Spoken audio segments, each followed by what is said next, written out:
Vamos a empezar. Muy buenas tardes a todos los colegas y todas las colegas que se han sumado y que nos están acompañando.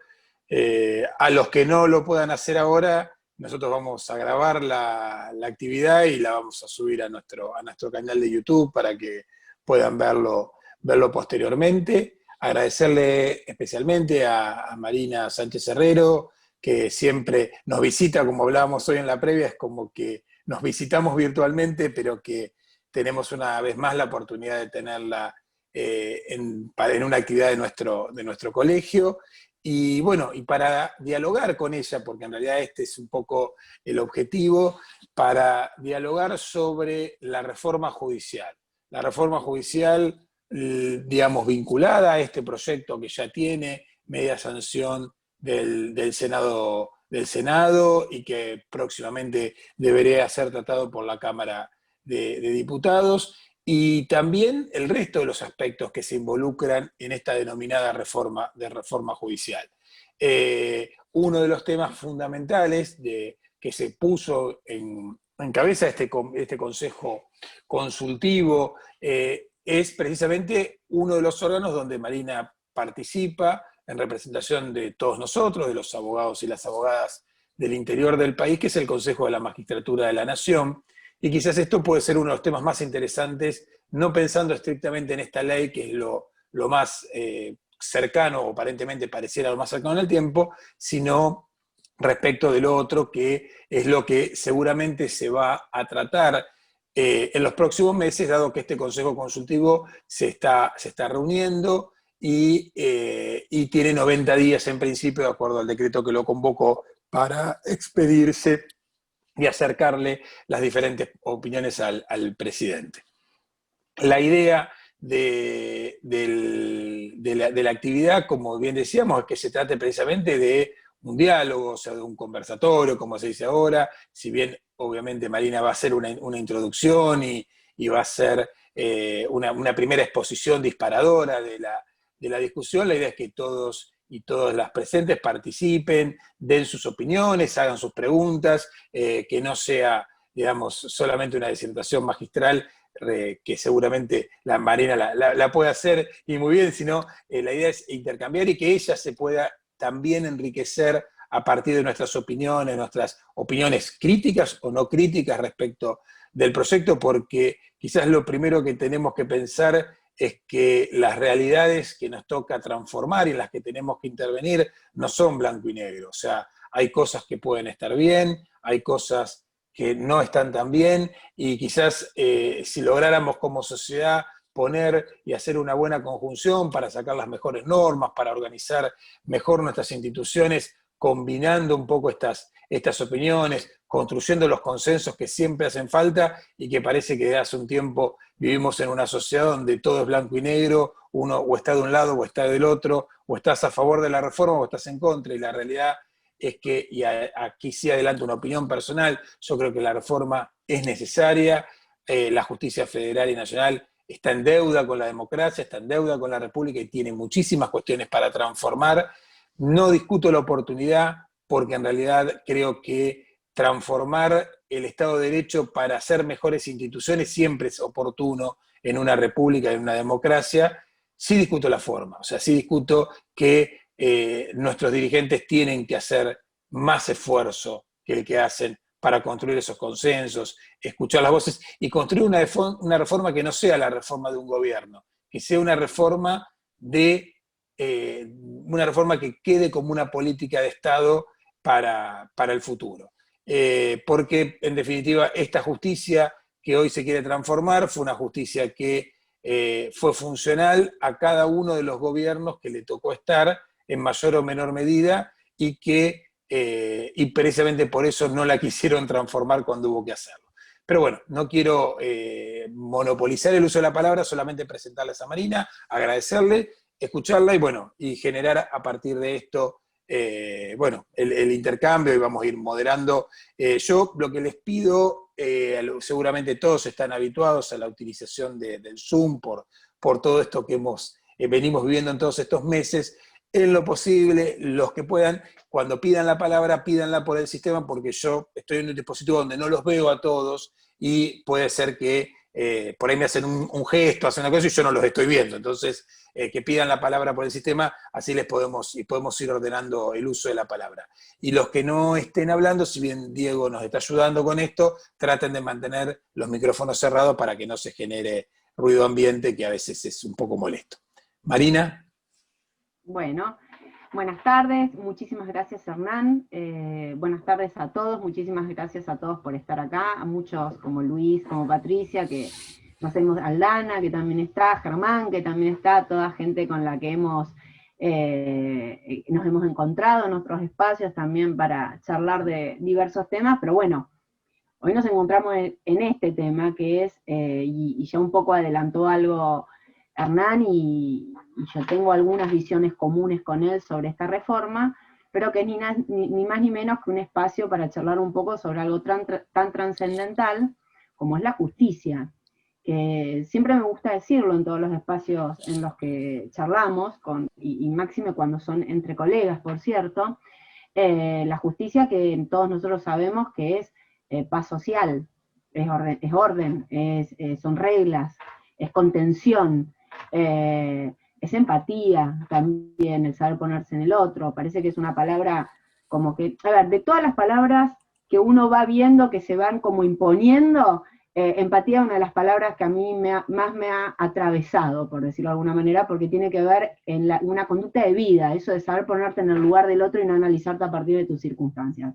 Pero bueno, como dijo Hernán, yo voy a hacer algunas referencias desde mi humilde mirada de abogada, no va a tener ninguna connotación ideológica, es simplemente lo que yo como abogada observo sobre esta reforma. Como ya hace varios días que vengo charlando con colegas de todo el país, en general los abogados tenemos una mirada bastante coincidente sobre lo que no está bien, no coincidimos todos respecto de si es el momento o no es el momento, si no obstante debiera ser o no debiera ser. Eso es otro tema, pero no nos pasa que en general no tengamos una visión común sobre el diagnóstico de lo que sucede. Pero bueno, voy a tratar de ser breve, siempre lo intento, nunca lo soy, pero bueno, voy a intentar de ser breve porque me parece que lo que más nos va a enriquecer a nosotros es charlar entre nosotros. Y además, porque como ciertamente no voy a hacer una descripción del articulado, si bien hay, si quieren, temas para charlar sobre el articulado, pero no es la intención, sino hablar desde un concepto más general sobre lo que es esta reforma, no es necesario haber leído el proyecto para que podamos charlar sobre esto, porque tiene que ver con cuál es el diagnóstico de la justicia, y si es que esta reforma viene a resolver ese problema. Bueno, por supuesto debo empezar, y algo ya adelanté, diciendo que yo tengo una mirada crítica negativa de este proyecto, ¿bien? Proyecto que cuando el 29 de julio, lo tengo grabado porque fue un día antes de mi cumpleaños, el presidente lo informó en cadena nacional. Déjenme decirle que lo que el presidente informó, a pesar que ayer dijo otra cosa, fue que se venía a reformar el sistema judicial. ¿Bien? Y así fue informado, de hecho, así nos fue invitado a nosotros, que los miembros del Consejo de la Magistratura, al proyecto de reforma de la justicia.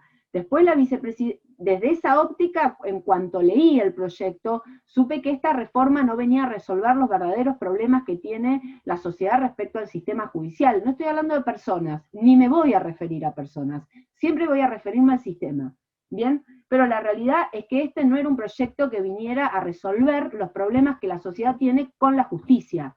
Y si la verdad es que en un momento histórico en el que hay una profunda coincidencia sobre, y comparto con Hernán esta mirada, sobre que hay que modificar el sistema, porque el sistema como está no responde al ciudadano, que es el destinatario, vamos a ser claros, del sistema, no le responde, evidentemente debe ser modificado. Y en eso tenemos consenso los abogados, en eso tiene consenso el ciudadano, en eso tiene consenso los actores del sistema de adentro del Poder Judicial. Es muy raro encontrarse con alguien del Poder Judicial que no tenga una visión común sobre que algo tiene que cambiar. Obvio, vuelvo sobre no depositarnos la mirada en las personas, sino en el sistema, claramente, y siempre voy a referirme a eso.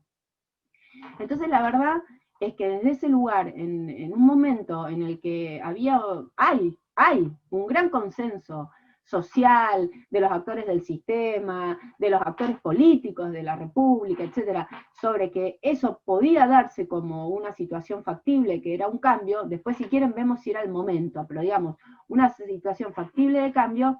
Bueno, evidentemente estamos perdiendo una inmensa oportunidad de hacerlo, y tal vez eso es lo que a mí más me desilusiona de este momento el que estamos viviendo, porque sabemos que debe hacerse, sabemos que todos lo queremos hacer y se está desperdiciando la oportunidad. Vuelvo sobre lo del mensaje del presidente, que tenía que ver con una verdadera reforma del sistema, lo que hizo que muchos se ilusionen. Después la vicepresidenta nos lo dijo claramente la semana pasada, que ella no venía a reformar el sistema judicial, sino que venía a hacer una reorganización del sistema judicial. Lo que nosotros en la abogacía conocemos, reorganizar el mapa judicial de la República Argentina, que es donde están los juzgados, los tribunales y las cámaras a lo largo y a lo ancho del país. Es eso y nada más que eso. Bien, lo cual yo inicialmente también volví a hacer críticas, que pero que se lo cuenten al presidente, porque el presidente dijo que iba a hacer una reforma judicial, y ayer el presidente dijo que él en realidad lo único que había prometido era que venía a reorganizar el sistema federal y que estaba cumpliendo su palabra. Entonces estoy en una doble desilusión, no porque yo en lo personal haya apoyado, digamos, electoralmente esa postura, sino que tengo una doble desilusión porque probablemente muchos debieron pensar de que él venía realmente a cambiar el sistema desde una visión ciertamente profundamente crítica que tiene él, y nos vamos a quedar a mitad de camino. También dijeron que esto era un primer paso.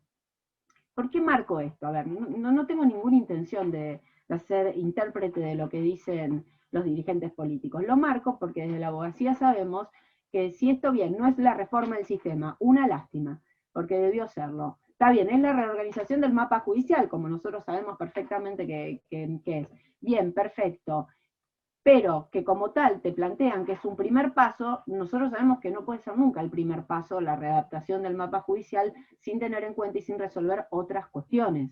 No quiere decir que nosotros no, a ver, no quiere decir que yo no considere, porque no quiero incluir a todos en mi pensamiento, no quiere decir que yo no considere que hay que reformar el mapa judicial. Miren, si lo voy a decir yo, que recorrí el país en físico, no en Zoom, recorrí el país en físico y supe perfectamente cuáles son los problemas que hay en la República Argentina por cómo están distribuidos casualmente los juzgados, los tribunales, las cámaras, y ni hablar la Corte, ni hablar la Corte, ¿bien? Tanto que muchísimos colegas nuestros me han dicho que ellos han decidido no ejercer la profesión dentro de un foro federal porque realmente se les hace imposible. Y cuando hablamos, ni hablar de lo que eso le implica al ciudadano, ¿bien? Pero que se les hace realmente imposible porque estamos hablando de localidades, ciertamente que para llevar el papel y que le pongan el sello de goma, que todavía hoy en la República Argentina sigue existiendo, y no solo en la justicia federal, en muchas justicias provinciales, en algunas están parcialmente digitalizadas, en otras están cero digitalizadas, y en otras hay un nivel de digitalización más avanzado, pero la realidad es que todavía seguimos llevando el papel para el sello de goma, o presentando documentales, o cédulas para traslado, etcétera, más allá en aquellas que llevan documental. Bien, más allá de esa situación y de los adelantos que pudiera haber hecho la pandemia, la verdad es que nadie que ha recorrido el país, o nadie que vive en ciertos lugares del país, podría estar en contra de una revisión del mapa judicial. Ahora, ¿era lo primero que había que hacer? ¿Había que revisar el mapa judicial antes de resolver otras cuestiones? ¿Había que rever el mapa judicial antes de resolver el serio problema del acceso igualitario a la justicia que hay en la República Argentina? ¿Había que ver el mapa judicial antes de resolver el serio problema que hay en la República Argentina por la absoluta falta de conectividad en algunos sectores, digitalización en algunos sectores? ¿Era realmente lo que teníamos que hacer? ¿Teníamos que realmente ver primero el mapa judicial antes de resolver los 20 años de un proceso que cualquier ciudadano puede tener? Más allá de lo que nos espante o nos deje de espantar o nos sorprenda, a lo mejor no nos espanta, porque a los abogados es raro que nos espante, pero más allá de todo lo que mediáticamente sale respecto de causas que duran 20 o 25 años, nosotros sabemos perfectamente que una causa común y corriente, sin ninguna connotación ni trasfondo político, puede estar 20 o 25 años porque el sistema lo permite, porque los procesos lo permiten, porque las personas lo permiten, por lo que sea, tramitándose. Entonces, me vuelvo a preguntar, la reforma que debía resolver todas esas cuestiones, ¿realmente es posterior a la revisión del mapa judicial? Y si fuera primigenio el rediseño del mapa judicial, ¿debió haber sido este el diseño del mapa judicial que la República Argentina necesitaba? Bueno, me voy a spoilear a mí misma. No, no era esto. ¿Está todo mal? No, no está todo mal. Bien, ¿no podemos salvar nada? Sí, hay cosas que se pueden salvar. Pero sin lugar a dudas, este primer paso no debió ser el primer paso y sin lugar a dudas se debió haber aprovechado el consenso generalizado que había para además modificar otras cuestiones absolutamente de fondo. Y acá me voy a la segunda, a la palabra que dijo Hernán y con el que coincido al 100% sobre la cuestión de la oportunidad.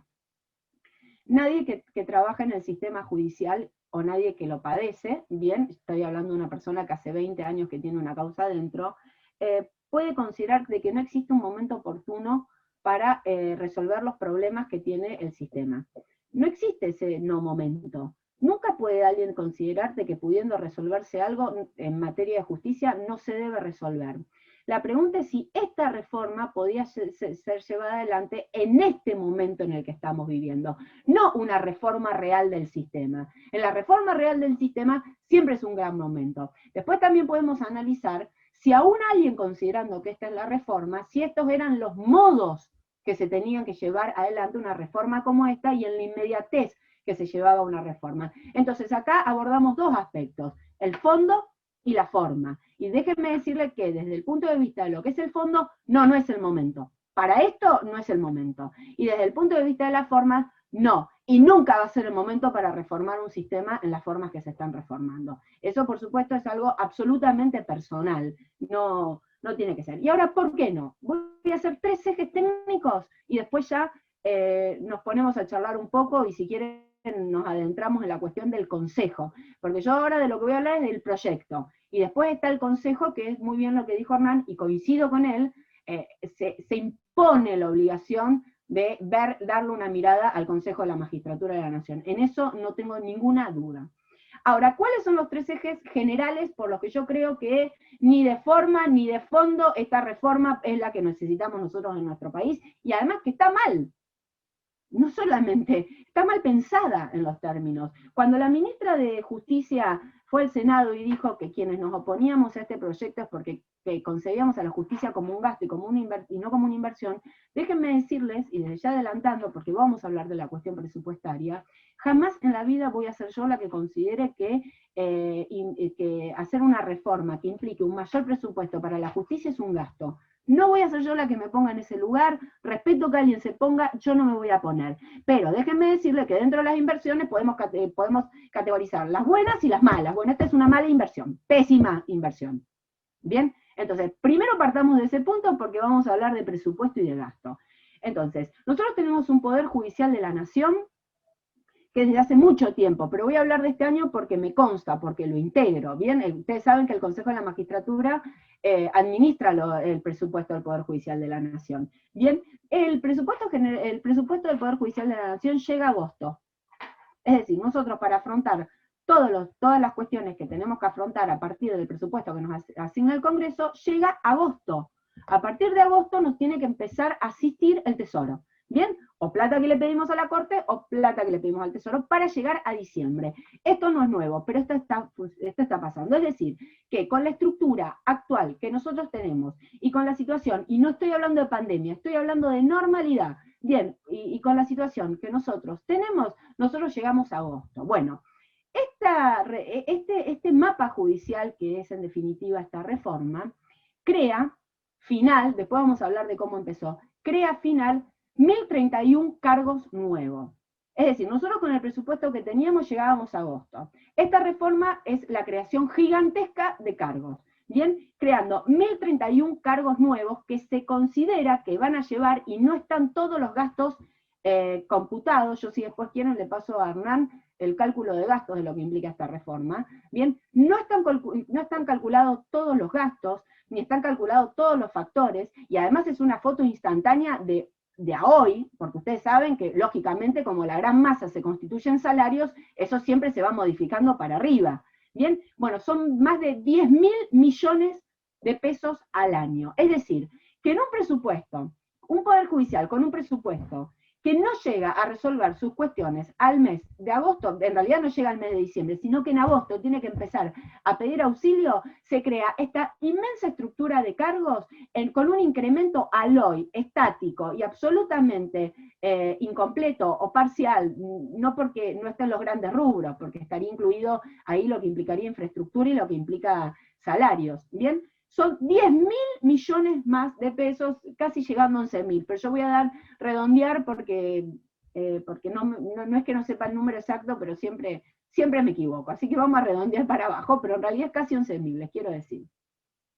Entonces, mi pregunta es, en un sistema en el que hay un serio problema presupuestario, que eso implica un serio problema para el Consejo de la Magistratura en lo que es la administración de fondos, que eso por supuesto lleva, como la mayoría de los organismos públicos, que tenemos más del 90% de nuestro presupuesto asignado a salarios.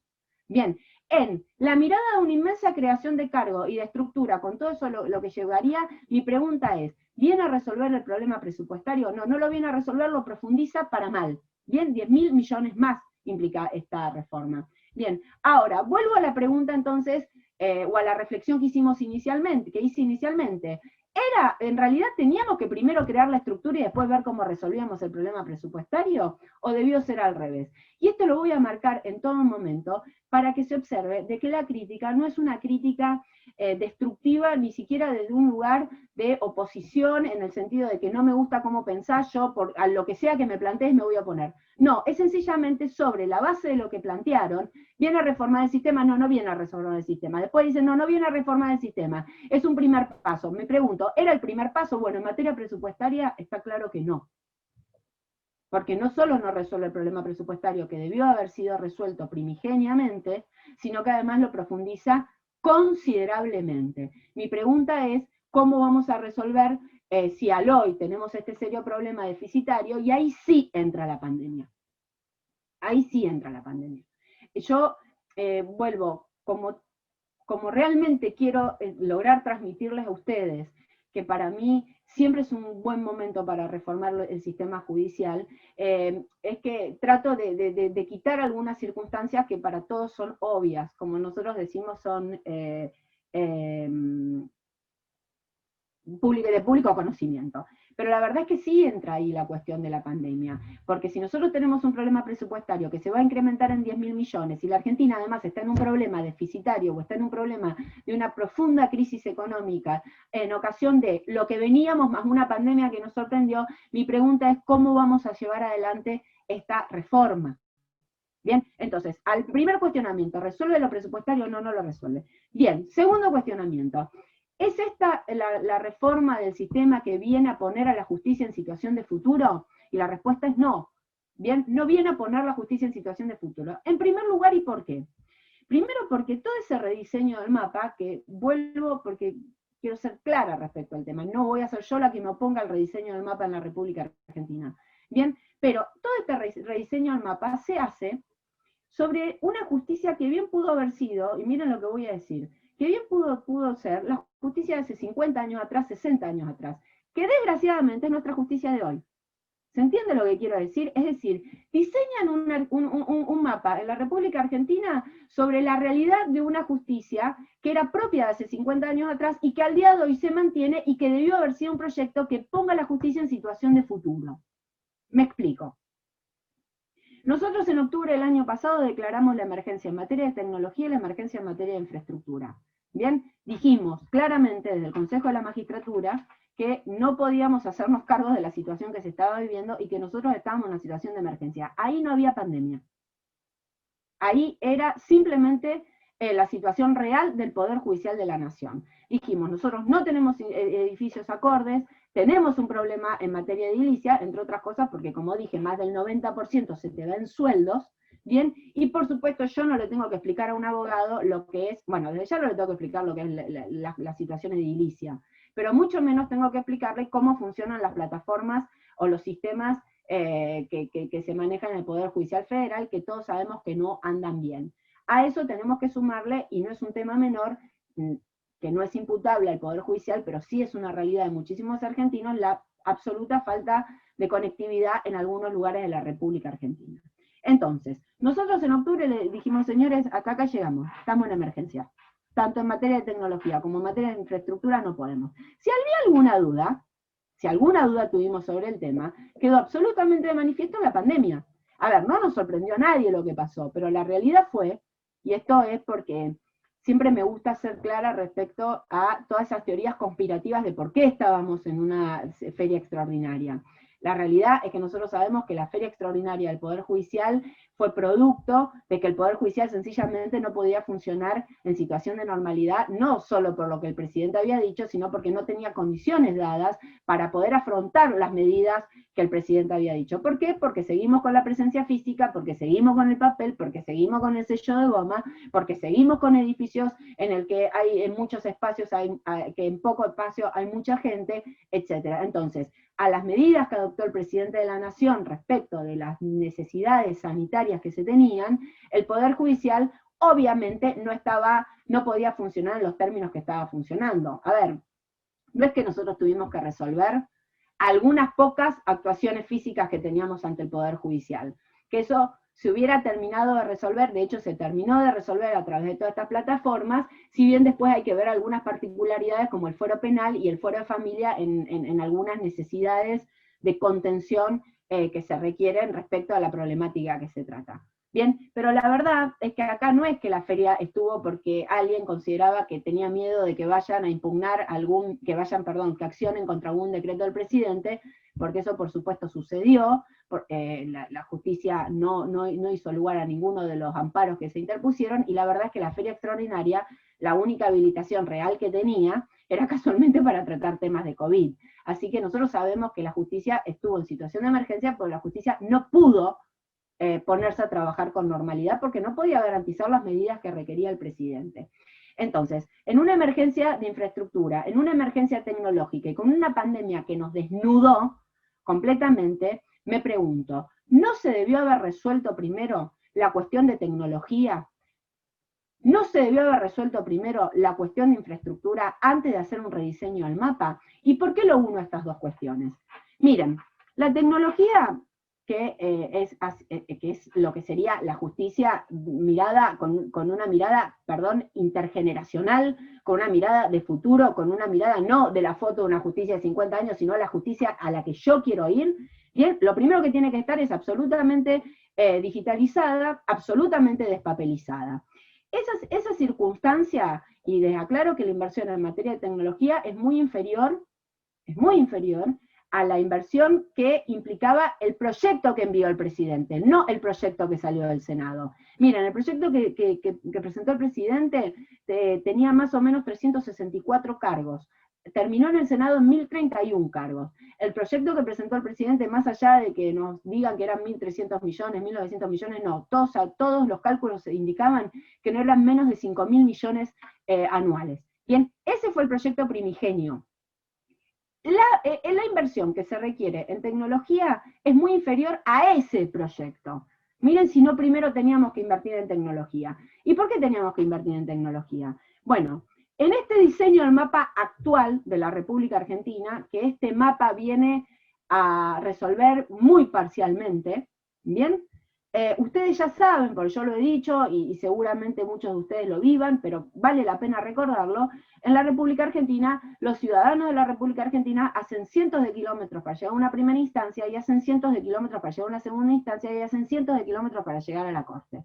Bien, en el medio no hay autopista en todos lados. En el medio hay nieve, hay ripio, hay montañas, hay factores climáticos, hay incremento de costos. Bien, entonces, la situación de la distribución imponía que se achicara distancia a través de la tecnología. Bien, eso era lo primero que se tendría que haber previsto. Achicar las distancias a partir de la inversión en tecnología y tener conectividad y una tecnología de primer nivel a todo lo largo y ancho del país. Que eso hubiera permitido achicar esas distancias que lo único que hacen son excluir. Porque en Argentina no se trata, porque a mí alguien me dijo alguna vez, Marina, no digas eso porque en Argentina todo el mundo puede ir a un juez. Yo no dije que todo el mundo no puede ir a un juez, yo dije que no todo el mundo tenía las mismas situaciones de igualdad para recurrir a un juez. Cuando vos tenés una persona que cruza una calle, o como yo, ¿bien? que tengo toda la estructura federal en mi ciudad, nadie, que a mí lo único que me puede frenar, y ni siquiera sería una decisión mía de no salir, bien, tenemos otras personas que sencillamente no pueden hacer los 400 kilómetros que le implica ir a ese juez de primera instancia. Esto hace que entre ese ciudadano y yo ya no haya igualdad de condiciones de acceso a la justicia. ¿Cómo podrían igualarnos? Imprimiendo tecnología. Porque entonces las distancias se nos achican a los dos, porque yo no tengo que salir, ni aunque sean 10 cuadras, y él no tiene que salir a hacer las 400 kilómetros. En eso se debió haber pensado, generar un mecanismo tecnológico o en materia de tecnología para que ninguno de los dos nos tengamos que mover para poder acceder a la justicia. Después evaluamos las aisladísimas situaciones que podría implicar hacerlo y también tiene una solución ese tema. Pero no importa, quedémonos en las distancias. Además hubiera resuelto que desde ya todos sabemos que esta falta de igualdad de acceso a la justicia, y lo he dicho muchas veces, pero me parece importante repetirlo, lo que crea es distintos tipos de ciudadanos. A ver, está un ciudadano poderoso que se sabe que accede cuando quiere ante el sistema, sabiendo que el de al lado no accede cuando quiere ante el sistema. Eso ya lo pone en una situación de poder, aunque él no lo haga valer. ¿Bien? Y después está el ciudadano vulnerado doblemente en sus derechos. ¿Cuál es? En el primero, que él cree, no sé si tiene razón o no, pero que él cree que ha sido vulnerado respecto a una acción de un tercero, y en el segundo, que es no poder recurrir ante un juez para que lo contenga en eso que él entiende que fue vulnerado. Frente a ese sujeto, que lo único que se crea es angustia y una ruptura total con el sistema en materia de sentirse un ciudadano, se pasa a sentir un ciudadano de segunda, existe el tercer ciudadano, que es el que dice, yo no podré ir, pero justicia me voy a hacer. Bien, eso es el esquema actual que tenemos nosotros en la República Argentina en materia de accesibilidad, que para mí es un tema trascendental, pero realmente es un derecho fundamental de un ciudadano poder acceder a la justicia. Miren de lo que estamos hablando. Bien, bueno, hoy no hay igualdad de condiciones de acceso y la tecnología hubiera achicado esas distancias. El segundo gran quiebre que tienen todos los ciudadanos con la justicia es la tardanza, es la justicia en tiempo... es la justicia tardía, que todos nosotros sabemos que eso no es justicia, aunque me den la razón. Esto lo vengo diciendo desde mi campaña. En la persona que accede al Poder Judicial y en 20 años la resuelven su situación, aunque le den la razón, no le sirve. Lo único que puede generar era la convicción de que no se había equivocado. Pero todos sabemos, miren, bastaría con que todos nosotros hagamos un simple ejercicio de dónde estábamos hacía 20 años atrás. Y pensamos que en dónde estábamos en ese momento accedíamos a un juez. Y que hoy el juez nos estuviera dando la razón. ¿Nos serviría de algo? Todos sabemos que no sirve. Ese es el gran quiebre de la sociedad con la justicia. No sentirse contenido con la posibilidad de acceder, o accediendo, no sentirse amparado en lo que es el resguardo de su derecho. La tecnología hubiera resuelto ese tema. Ya sabemos que un proceso digitalizado disminuye el tiempo de tramitación de 9 u 8 años, que es el promedio, lo baja a 1 año y medio como máximo. Pónganle 2, pónganle 3. Seguimos siendo más o menos los mismos entre que le planteamos un juez y salimos de ese juzgado con una respuesta. Y cuando hablo de paz social, la respuesta no es porque me dan la razón, simplemente porque me sacan la angustia de la duda, que tiene que ver con creer en mi sistema, con entender de que yo creí, aunque no me guste, ni, no somos entre nosotros que tenemos que hablar eso, porque cuántas veces ha pasado que un juez no ha dado la razón y nuestro cliente no lo quiere entender. Fantástico, pero cala en algún momento, en algún lugar, que hubo alguien que le explicó por qué no tenía razón. Ahora, eso comparado con que a los 20 años tenías toda la razón del mundo respecto al incumplimiento contractual. No, sí, te asisto en razón, no te sirve de absolutamente nada. Por supuesto, nosotros todos sabemos de que hay áreas muy delicadas en materia de justicia federal, como es previsional, bien, en que hay personas que con 60 años nos vienen a ver, porque acaban de recibir su primer jubilación, se dieron cuenta que aportaron absolutamente toda su vida, y que el Estado, que es protagonista de ese transcurso de 20 años a lo largo del sistema, ¿por qué? Porque es el que dice no, no, no, no, no, no, bien, ese Estado que no le devuelve al ciudadano lo que aportó toda su vida, todos nosotros sabemos que nos dicen con absoluta normalidad, yo esto también lo digo en todos los ámbitos donde estoy, mira, en realidad yo esta no la voy a ver, la van a ver mis nietos, pero yo no se las voy a regalar. Y es gente joven.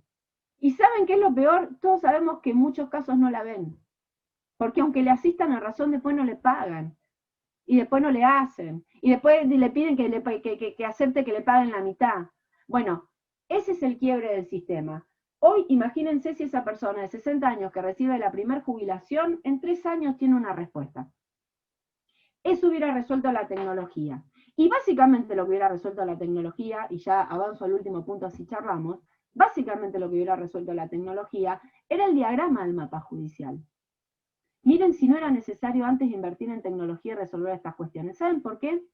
Porque cuando vos tenés una justicia, digamos, digitalizada y despapelizada, en primer lugar ya necesitas edificios más chicos. Miren de la pavada que le hablo. Ya ni siquiera necesitas pensar las estructuras en los términos que planteaste. Pero además, cuando pudiste acortar distancias y pudiste achicar distancias y pudiste acortar tiempos, probablemente reveas el mapa, porque en la Argentina había que rever el mapa. Hay que rever el mapa. Pero a lo mejor no eran 100, a lo mejor eran 20. ¿Se entiende a lo que voy? Entonces, este proyecto que no resuelve el presupuesto, hay algo peor que no resuelve, que es primero resolver las cuestiones que harían que nosotros tengamos una justicia de futuro y después pensar cuál es el mapa que se tiene que diagramar para avanzar. Y por último, en esto por supuesto que tengo una profunda convicción de lo que voy a decir, aunque admito que no la compartan, es un proyecto que y no es un problema de este gobierno, déjenme decirle porque no es un problema de este gobierno, es un problema de mirada en la Argentina en general, ¿bien? Es un proyecto con una mirada claramente centralizada, es decir, tiene una mirada centralista, no tiene una mirada federal. Eso es algo que nos pasa siempre, analizar la realidad y la solución de la República Argentina sobre la realidad y el conflicto de capital. Y esto lo hago sin ningún tipo de resentimiento ni nada en contra de nadie, lo digo como representante de los abogados del interior del país, que claramente además esta falta de mirada federal, ahora les voy a explicar de dónde se deduce del proyecto. Pero repito, no es una potestad de este gobierno, todos tienen una mirada centralista de las soluciones de la República Argentina. Y si no, fíjense, abro un paréntesis un segundo, fíjense cómo cuando fue la feria extraordinaria, a lo largo y ancho del país, yo formé parte de la comisión, que en realidad lo trabajaron las cámaras con la Corte, pero digamos, hicimos un análisis del país. En el país, mal, bien, con problemas o no problemas, se fue restableciendo la plenitud de funcionamiento de la justicia federal, mucho antes, y sin embargo, en los diarios seguía diciendo, la justicia está de feria porque estaba Cava y Conurbano de feria. Bien, pero la realidad es que había muchos lugares del país que hacía mucho tiempo que habían restablecido su funcionamiento. Después tenían que sortear los inconvenientes de las dificultades, y por supuesto tenían que sortear, y miren de lo que estamos hablando, tenían que sortear de que como la Cámara involucraba a 3 provincias, no podía haber un paso de una provincia a otra. Bueno, fueron cuestiones que se fueron resolviendo, pero digamos, siempre hubo una mirada centralista. Pero acá se ve claramente, miren. El proyecto tiene la creación de cargos en el interior del país y tiene la creación de cargos de Cava. Después tiene la creación de cargos en el foro penal, bien, y prácticamente mínima en cualquier otro foro de la República Argentina. Ahora, fíjense esto. Foro jurisdicción. Fíjense esto. Para 2.900.000 habitantes se creó un fuero de 46 juzgados, creándose 23 juzgados nuevos. Para 2.900.000 habitantes. Para 42 millones de argentinos, bien, primigeniamente, y ahora vamos a hablar sobre eso, primigeniamente se crearon 94 juzgados penales, que después resultaron que no se necesitaban 94, no sé cuál fue el dato estadístico sobre el que además se armó este mapa, que es otra crítica que le hacemos. ¿Cuál fue la estadística sobre la que se armó? Si para el presidente eran sumamente importantes 94 juzgados, que ahora vamos a ver cómo fue cada uno, pero después no, después eran 60. Bueno, los 15 minutos antes de terminar la sesión, 70. Entonces, para 42 millones de argentinos, 70 juzgados. Para 2.900.000 habitantes se crearon 23 nuevos y quedan un total de 46. Fíjense si no hay una mirada centralista de la Argentina. Algunos podrían hablarme de la conflictividad, pero no es real tampoco esa situación. Pero además, miren si no tiene una mirada centralista, que todo el procedimiento de cobertura de los cargos de Comodoro Pi son express a 1 año y medio. Toda la cobertura de cargos del resto del país son en tiempos normales, 6, 7, 8 años, haciéndome cargo como representante de los abogados ante el Consejo de todo lo que se tiene que modificar desde el Consejo para agilizar esas cuestiones, y que debo decir que este año se está trabajando mucho. Y no es porque sea mi mérito, realmente desde la Comisión de Selección se está trabajando mucho en ese sentido. Entonces, ¿cómo es? El del interior puede esperar, nosotros no podemos esperar. O sea, la justicia de la política, la justicia del poder no puede esperar. En un año y medio hay que cubrir todos los cargos. Y en el mientras tanto lo subrogo en un mecanismo que, si bien, si sale por ley sería legal, es claramente contrario a el procedimiento actual, pero básicamente claramente contrario a lo que la Corte estableció de cómo se tenían que cubrir esos cargos, y con una jurisprudencia y una doctrina sumamente uniforme sobre cómo se tenía que cubrir. Pero ahí va un año y medio, el resto que espere. Ni hablar de que se bajaron 150 pliegos de juzgados vacantes, que eso debió haber sido previo a todo esto, que era cubrir los juzgados vacantes con aquellos candidatos que hicieron su procedimiento y que se elevó la terna al presidente de acuerdo al mecanismo constitucional. Tampoco fue prioritario, era prioritario crear la estructura. Bien, no cubrir los cargos vacantes, que todos sabemos lo que es un juzgado sin juez. Ahora, entonces, no hay proporcionalidad entre cantidad de habitantes y cantidad de juzgados. Bien, no hay, hay un mecanismo absolutamente exprés para cubrirlos de cada y no así del resto del país.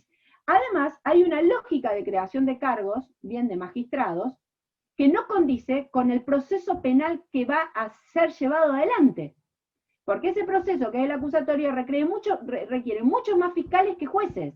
Es más, si le imprimimos tecnología, achicamos distancias, acortamos plazos y redistribuimos, bien, aún así serían menos jueces, porque lo que tendrías que crear es más fiscales, que ciertamente, ustedes saben que en el nuevo proceso, digamos que en muchas provincias está, eso implica que el fiscal tenga un papel mucho más protagónico del que se tiene actualmente. Pero además, y por si quedara, y por si fuera poco, nada de lo que dijo el presidente que vino a resolver, se resuelve, porque se mantiene todo lo que él planteó que era lo que venía a resolver, que era el problema de Comodoro Pi, que lo dijo de manera expresa. Pero además, no solamente no se resuelve, sino que lo viene a resolver digamos, haciendo un calco de lo que buscó resolver la justicia en la década del 90, es decir, hay 6 juzgados, multipliquemos los juzgados, creemos 12 juzgados, porque de esa manera vamos a resolver el problema. Bueno, hoy usa la misma ecuación. Hay 12 personas, maleables, manejables, lo dice el presidente, no lo estoy diciendo yo. Lo que debió haberse hecho, entre otras cosas, es con ese cargo ir ante el Consejo y hacer una denuncia, y que en el Consejo sea analizada de acuerdo al procedimiento disciplinario si eso era real. Pero no importa, lo dijo. Entonces vamos a resolverlo ampliando. Probablemente podamos tener una mirada cierta, que la desconcentración del poder siempre tiende a que los excesos no se cometan. Eso nos pasa en cualquier ámbito de la vida, no es puntualmente en ese. Pero no lo resuelve con una fórmula que fracasó. ¿Y saben por qué fracasó? No lo digo yo que fracasó, lo dijo el presidente que fracasó. Él dijo, como esta justicia no está bien, voy a crear esta otra justicia. ¿Qué mecanismo voy a utilizar? El mismo que se creó para crear esta justicia que no funciona. Miren si realmente estamos frente a una reforma pensada o consensuada de acuerdo a las necesidades que se necesitan. Vino a reformar lo que no reforma, repitiendo un esquema que es el motivo de esta reforma, y que ya sabemos que, según el propio presidente, fracasó. Por último, avanza sobre el área penal. No tengo ninguna mirada crítica respecto de que se avance en la mirada penal, ninguna. Porque miren, en el área penal está el narcotráfico, que es un flagelo para nosotros. En el área penal está el delito de trata. Bien, así que la verdad es que no tengo ninguna mirada crítica de que se avance sobre la resolución de una cuestión en el área penal, más allá que un penalista pueda ciertamente, porque yo no lo soy, bien, decirme, sí, está bien, Marina, pero no obstante, esto está mal. Bien, pero no tengo una mirada crítica del área penal.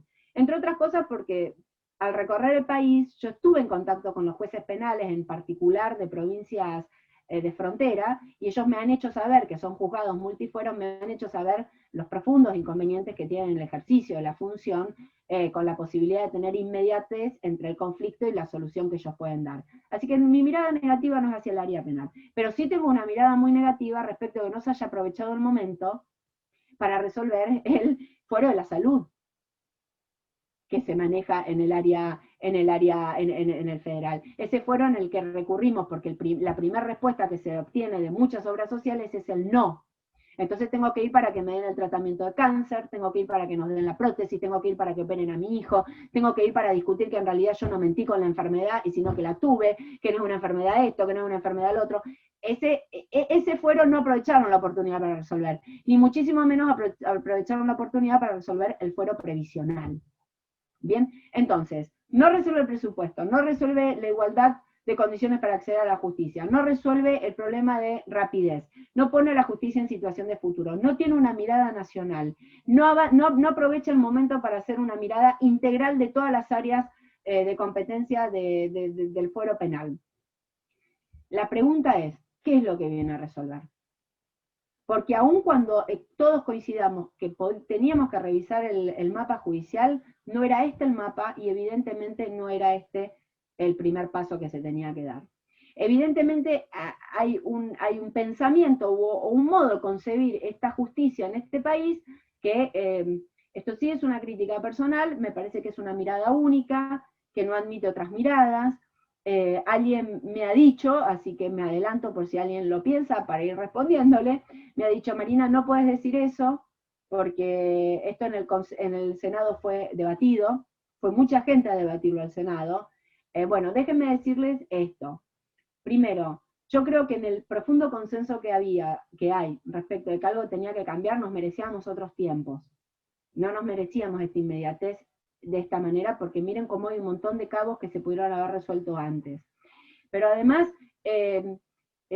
no creo en la formalidad de dejar sentar a alguien a que me diga lo que piensa y para que yo después no tome nota de nada de lo que me dice. Y la realidad es que alguien podría decirme: bueno, sencillamente no considero que lo que vos me digas es válido, y perfecto. Puede que alguien hoy esté diciendo: mira, Marina, todo lo que vos estás diciendo no es válido, y está bien.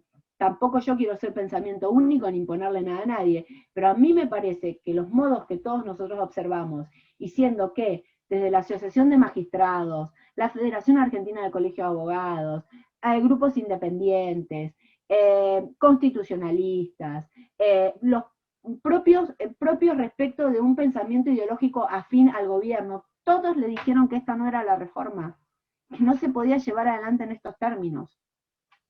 Y la verdad es que se avanzó y se redobló. En una postura tipo, esta es mi verdad y se acabó. Esa mirada única que yo la respeto desde el punto de vista de ser firme en tus convicciones, ¿bien? Me parece que nosotros nos merecíamos para esto otros tiempos y realmente, a ver, que convoquen realmente a otras miradas muy necesarias para poder hablar del sistema judicial federal. En el Consejo, y después si quieren hablamos del Consejo, pero en el Consejo todos los representantes del Poder Judicial que integran ese Consejo, ninguno forma parte del Poder Judicial Federal, son ministros de los principales tribunales de provincia. No hay ningún actor del Poder Judicial Federal para reformar el sistema judicial federal. No está la abogacía. Alguien me dirá: ¿cómo que no, Marina? Hay abogados. No está la abogacía al interior del país. El que agarra el portafolio, el que tiene que ver la nieve, el que tiene que transcurrir el ripio, el que tiene que tener un colega en la otra provincia para poder ejercer, no está esa abogacía. Que pudo haber sido la FACA, por supuesto, que tiene la representación federal, o pudo haber sido abogados del interior del país.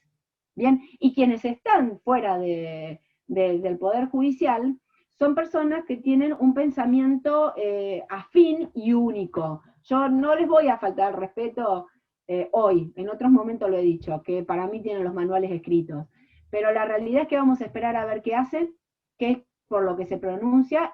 Adelanto que el presidente tiene todo el derecho del mundo de tener un comité asesor. Yo me hubiera abierto, y creo que la Argentina merecía que ese consejo sea mucho más amplio. Pero bueno, yo les dejo acá estas visiones mías sobre el proyecto, y si quieren nos adentramos en cuestiones como la Corte y demás temas. Gracias. Gracias, Marina. Agarrás la moto y no paro. Tuviste 45 minutos hablando casi sin tomar aire. Perdón. Bueno, muchas gracias. Creo que seguramente coincidimos en alguna de tus posiciones, yo personalmente en muchas de ellas, porque es lo que venimos planteando respecto de esto, pero bueno, no sé si alguno de los aquí presentes quiere tomar la palabra, porque si no yo sí me metería en el Consejo de la Magistratura, porque un poco, yo hace un tiempo dándole una nota a una radio, yo le decía que construir un nuevo sistema de justicia se empieza por los cimientos, y los cimientos claramente es el Consejo de la Magistratura, es la Corte, pero en primer lugar es el Consejo de la Magistratura, que es el que va a tener que proveer la designación de cualquier nuevo juez, y en todo caso tendrá que enjuiciar o iniciar los procesos de enjuiciamiento de los actualmente digamos, que están en sus cargos, si es que han cometido alguna inconducta, porque quizás es difícil pensar que se puede reformar un sistema judicial para sacar a los malos jueces. O sea, para sacar a los malos jueces la Constitución prevé otra cosa, que es precisamente ese proceso de destitución a través del Consejo. Y un poco hacía una morada y decía, es como que para construir la casa empezaron por construir el baño de la suite principal para ponerle el jacuzzi, porque eso es Comodoro Pi. O sea, Comodoro Pi es una justicia para poderosos, es una justicia para los ricos. Para los poderosos digo poder político, poder económico, poder sindical, no digo ninguna, no, a ver, delitos fusionándolo con el Foro Penal Económico, delitos de evasión fiscal, delitos de cuello blanco, como se le dice. No es esta justicia del amparo de salud, la justicia del jubilado que espera años para el reajuste. Entonces me parece que lo que merecíamos en primer lugar era esto. Lo del Consejo Consultivo, también tengo una opinión crítica, no de las personas, pero sí de la conformación. Obviamente que el presidente tiene derecho a pedir que lo asesore el que él considere. Ahora, lo que no nos pueden vender es que estoy armando un consejo de notables diverso y representativo de todos los sectores, cuando en realidad no convoco a los sectores, o sea, convoco a algunos sectores o algunos pensamientos que pueden ser valiosos, pero que no son precisamente todas las voces que yo necesitaría escuchar si fuera presidente de la Nación y quisiera valerme de este órgano, digamos, extraestatal para que me dé sus opiniones. Así que bueno, no sé quién de todos los presentes quiere tomar la palabra. Ahí veo. Tan tímidos hoy todos, ¿eh? Sí, en general hablan por el chat. Ahí Saúl quiere decirnos algo. A ver, Saúl, yo les voy a dar, o Diego, no sé si me podés habilitar para que se habilite cada uno el audio o lo hago yo. Sí, ahí está habilitado para que lo puedan habilitar cada uno. Ah, perfecto, dale.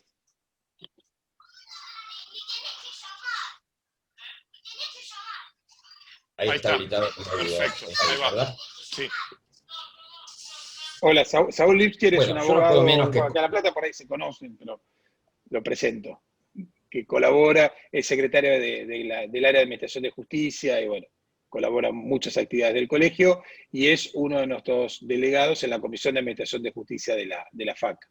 Ah, perfecto. ¿Cómo estás, Saúl? ¿Qué tal? Un gusto, Marina. Un placer.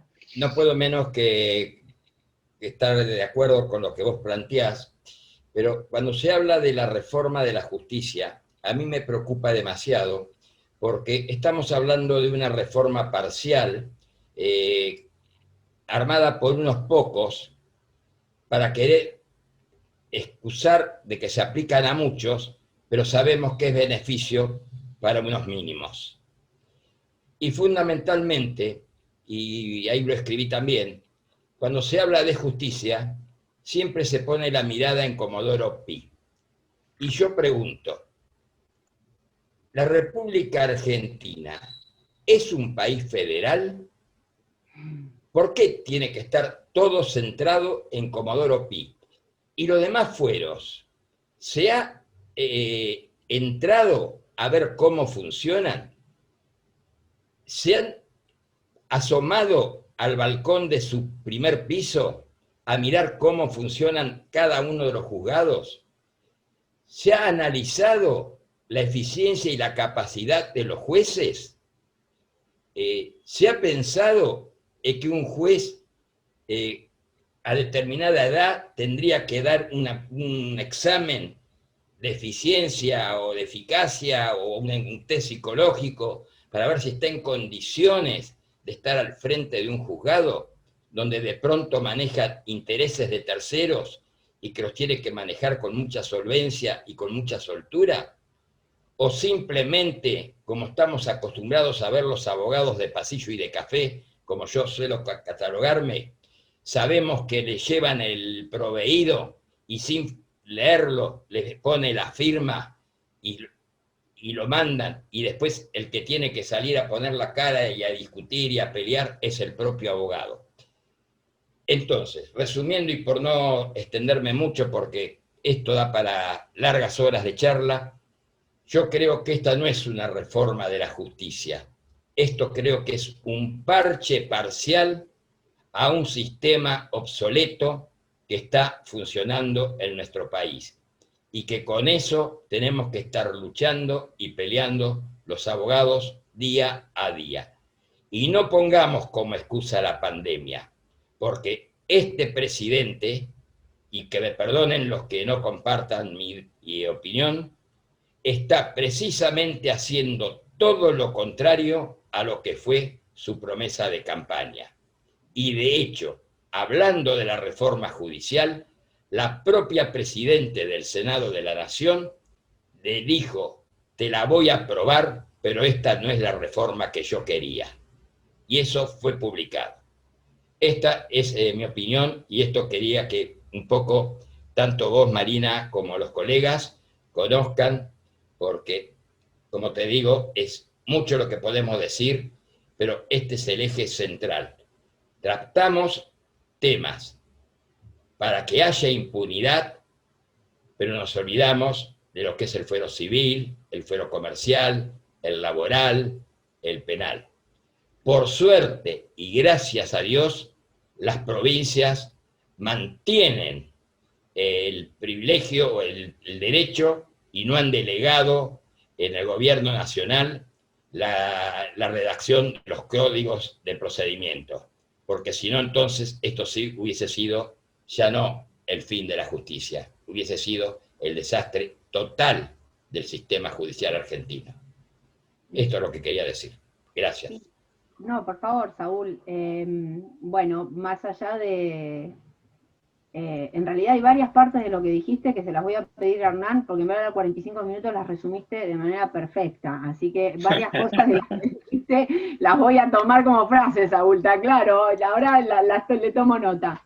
La realidad es que yo creo que no tiene una mirada federal, lo dije claramente. Siempre me gusta dentro de los foros de abogados que entonces el para qué un poco lo concluya cada uno. Para mí está claro que tienen su mirada centrada en la justicia de Comodoro Pi. Perdón, eso es un hecho objetivo. Después, el por qué cada uno lo concluye desde su propia convicción. Yo tengo mi convicción. Tal vez lo que más me duele de este momento que estamos viviendo no es solo el desaprovechar la oportunidad histórica de hacer algo que todos estamos de acuerdo que tiene que suceder. Coincido con Hernán respecto de modificar el consejo, de modificar un montón de lógicas, de paradigmas con las que se manejan respecto de qué es un buen juez, qué es un mal juez, etc. Coincido al 100% en esa visión. Pero la verdad es que lo otro que a mí me desilusiona es estar frente a quienes, en vez de dar tranquilidad al pueblo, no corren ese velo de sospecha que hoy está, que aún pudiendo estar confundido, que digan, no, vos estás confundido, yo no tengo... Por supuesto que hay frases que dicen, que comunican, digamos, que quienes somos abogados sabemos que es parcial y que sinceramente no puede creerse en esos términos. Pero no importa, porque podemos estar muchos de nosotros muy equivocados.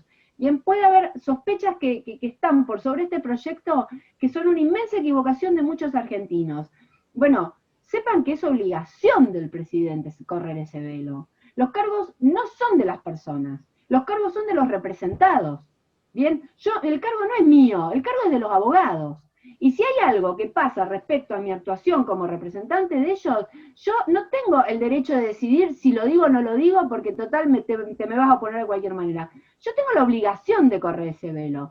Y si después de que hice todo lo que tenía que hacer, ese velo no se corre porque el otro no está dispuesto ni a entenderme ni a creerme, bueno, pero eso no está sucediendo. Acá se redobla, voy por más.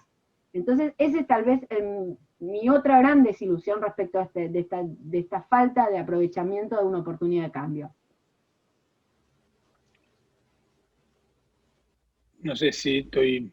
Sí, Hernán, yo quería hacer una acotación. Soy Francisco, ¿se escucha ahí? Sí. Sí.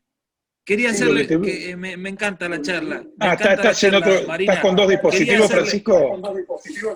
Sí, tengo el problema del micrófono. Espera, ahí me escuchas bien. Listo. No, porque te veía Mirá, quieto en un lado y moviéndote en otro. me Listo, encanta Francisco. la charla, me encanta la charla. Quería hacer una pregunta a Marina.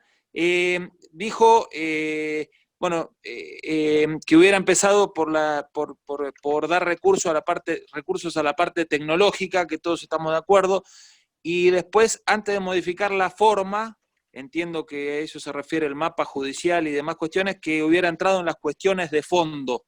¿A qué cuestiones de fondo se refiere? ¿Con qué prioridades hubieras hecho la reforma vos, Marina?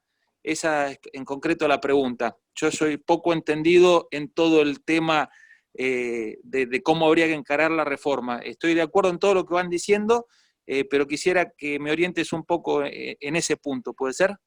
Sí, me parece que el error está, o que no me supe dar a explicar respecto a que yo no estaba de acuerdo ni en el fondo ni en las formas. Cuando hablé de las formas, hablé de estas cuestiones, de cómo constituyeron el Consejo Asesor, de cómo se plantaron frente a la crítica, de cómo se plantaron frente al, digamos, a la sospecha, pero básicamente cómo se plantaron respecto de los tiempos. Eso es lo que yo referí de forma. De fondo, referí a que casualmente, antes de darle una mirada al mapa judicial, que creo ciertamente que debe ser revisado, se debieron haber resuelto cuestiones que harían que ese mapa sea distinto, y se debió haber resuelto el problema presupuestario que tiene el Poder Judicial, se debió haber resuelto el problema de infraestructura, ciertamente y con prioridad absoluta se debió haber resuelto en materia tecnológica, porque eso es lo que hubiera hecho que todo sea distinto. Bien, y que después de haber resuelto esas cuestiones, que ahí con eso resolvías la cuestión de acceso a la justicia igualitario y resolvías la cuestión de inmediatez y rapidez entre el planteo y la solución del proceso, recién ahí decir, bueno, listo, todo esto está resuelto, bueno, ¿cuántos juzgados faltan? ¿Qué hacemos? Bien, y para evaluar cuántos juzgados faltan, por supuesto, y hay una cosa más que se debió haber resuelto antes, no es excluir el análisis del área penal, sino incluir cuestiones sobre otros fueros que se manejan en el federal. Por ejemplo, yo hablo mucho con Ana Díaz, no sé si ustedes la conocen, es una abogada de Mar del Plata que es especialista en salud, y con ella fue muy enriquecedor el tema que charlé, no importa si estamos de acuerdo o no, pero digamos, plantearon la necesidad de tener fueros de salud especializados, interdisciplinarios, en el que se puede abarcar la situación de salud, que ciertamente no es lo que sucede en los juzgados multifueros. Bien, entonces, por ejemplo, eso tiene que ver de manera directa con la solución de las cuestiones del sistema y con darle respuestas a la gente. Después de resolver todo eso, la pregunta era, ¿se necesitan juzgados? Sí, hubiera sido la respuesta. ¿Cuántos? Y veamos ahora cuántos necesitamos. Ese es mi marco de prioridades. ¿Alguien más? Sí, yo, Hernán. Yo. ¿Se escucha? Julio. ¿Qué tal? Perdón. Marina, ¿qué Julio tal? Núñez. Mi nombre es Julio. ¿Cómo estás? No, presentate. Es Bueno, consejero Julio también, Núñez. sí. Se puede presentar solo, ¿no? Está bien. No, está bien. Soy consejero en el colegio, Marina, de La Plata. Sí, estuvimos hablando ya en otras oportunidades. Vos sabés que en algunas cosas coincido, en otras quería agregar que yo lo que veo bien que se puso sobre la mesa, que estamos todos discutiendo esto, que vengas vos, que nos plantees esto, que estemos todos hablando de lo que vemos bien y mal. ¿Por qué veo interesante eso? Bueno, porque esta reforma, y como bien dijiste vos, el justiciable no la pasa bien. Vos seguramente sabés que ahora hay un fallo de la Corte Interamericana de la semana pasada, expoltore, contra el gobierno de la provincia y nacional, que nos sanciona justamente por eso. El caso Expoltore murió en el año 2003, es un expediente del año 92, que tardó 12 años en la primera etapa, y en total, bueno, si sumamos el año 92 hasta ahora, que la Corte resuelve. Eso es por inactividad, o sea, justamente tenemos que hacer algo. Y coincido con vos que no tiene que ser solamente el fuero federal, ¿no? Porque si solamente es el fuero federal, resolvemos nada, una parte pequeña. Tenemos fuero familia, laboral, civil, bueno, no hace falta que los cuente cada uno. Entonces, desde ahí celebro que se haya planteado, que se lleve el proyecto a la Cámara, que sea presidente, sea que lo presente quien lo quiera presentar. Sí le haría muchísimos cambios a esto, coincido con vos y con algunos otros de otros lineamientos también, mejoraría muchas cosas. Tenemos todavía una chance que es la Cámara de Diputados, como para plantearnos ahí, hacer fuerza, explicar, porque si los fundamentos son serios y son buenos como creo que los tenemos, y están claros, porque estamos hablando de eso, coincidimos en muchos, creo que podemos lograr algo. O sea, algo es que se reforme, o sea, a ese proyecto que ahora se aprobó en senadores, yo lo estoy hojeando, sus 65 páginas, pero más allá de eso, el fondo, coincido con vos que esto es muy federal, desde Pavón para acá, del año 61, desde que Mitre gana esa batalla y Urquiza se va, desde ahí venimos sufriendo esto. Conocemos lo que es el país, y bueno, después habría que poner en esta reforma ya lo tecnológico, o sea, ya que esté, digamos, legislado, que sea una obligación, no que dependa de cada provincia o cada presupuesto nacional, provincial, si va a destinar fondos la Corte para que lo tecnológico esté o no, que sea algo esencial. Claro. No puede ser que en este proyecto no esté. Coincido con vos que la distancia hace que esto sea inviable.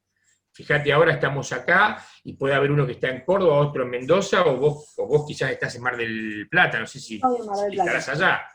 Bueno, lo mismo con una audiencia. Así que coincido con vos en eso y haría muchísima fuerza con todos estos elementos que estamos hablando, con otros, de todas las fuerzas, para que en diputado podamos mejorar esto. Porque ¿sabés cuál es el problema que veo también?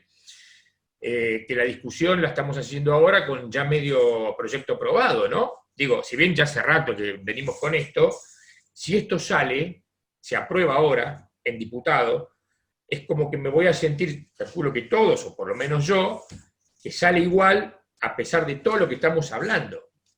Digo, hacer mucha fuerza ahí como para que se mejore esto, ¿no, Marina? A ver, yo tengo una visión muy clara, muy coincidente con tu visión. A ver, yo tengo mis esperanzas depositadas en que diputados se dé el debate democrático que se tiene que dar, que ganen las mayorías que el pueblo quiso poner, digamos, votó, y las mayorías que hoy tenemos son el resultado, en eso coincido con el presidente, el resultado del voto popular.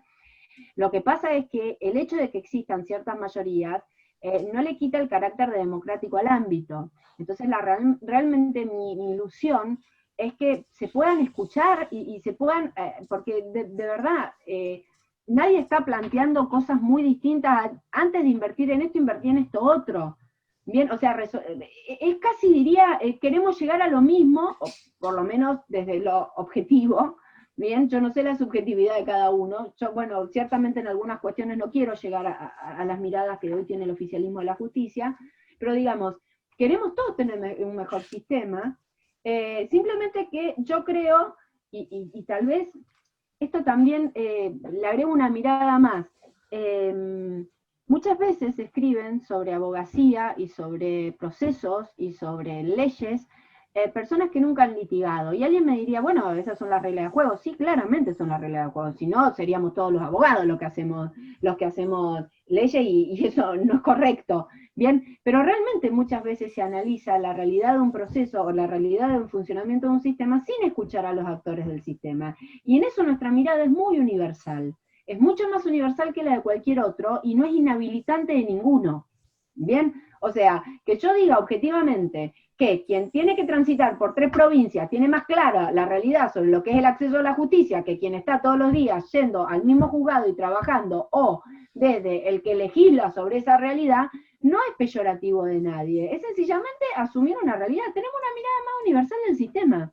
Bueno, me parece que por eso, y ahí creo que la FACA tendría que tomar un lugar protagónico. Me parece que además es un ámbito muy federal, bien, en el que debemos tener una mirada muy cercana de lo que se está debatiendo. Yo tengo la misma ilusión que vos, que es que en diputados, de acuerdo a las mayorías constitucionales, las cosas salgan, pero que se pueda tener otra postura a la adoptada en Senado. Pero si no, ¿sabés qué pasa? Si sale la ley en el contenido actual, va a haber cosas que se van a poder judicializar de acuerdo a la mirada que cada uno tenga, como por ejemplo yo, creo que la cobertura de cargos es algo que no puede prosperar, de que llevado a la justicia, para mí es algo que tiene que ser, no va a poder prosperar en esos términos. Bien, esa es mi mirada, la cláusula Parrilli, creo ciertamente que en los dos incisos, que son el E y el F, no están bien esos incisos, es una mirada personal, pero no están bien para nada, no así los otros incisos, bien, pero el diagrama del mapa judicial de la República Argentina es una potestad del Congreso que si sale por las mayorías parlamentarias, ya está, otra ley solo la puede modificar. En la medida que no haya generado, o bueno, generándolo se verá qué hace. Entonces, tengamos en claro que acá de lo que se habla es del diseño de un mapa judicial que es una potestad del Congreso. Que después para cubrir cargos y ver otras cuestiones se apela a algunas situaciones que para mí que son contrarias a derecho, es otro tema. Pero lo que no vamos a poder debatir es la potestad del Congreso de decir, acá van 5, allá van 7 y acá van 11, y acá van 23. Después podemos atacar cómo cubrís esos 23, pero los 23 ya están. ¿Se entiende? Entonces tengo la misma ilusión que vos, Julio. ¿Alguien?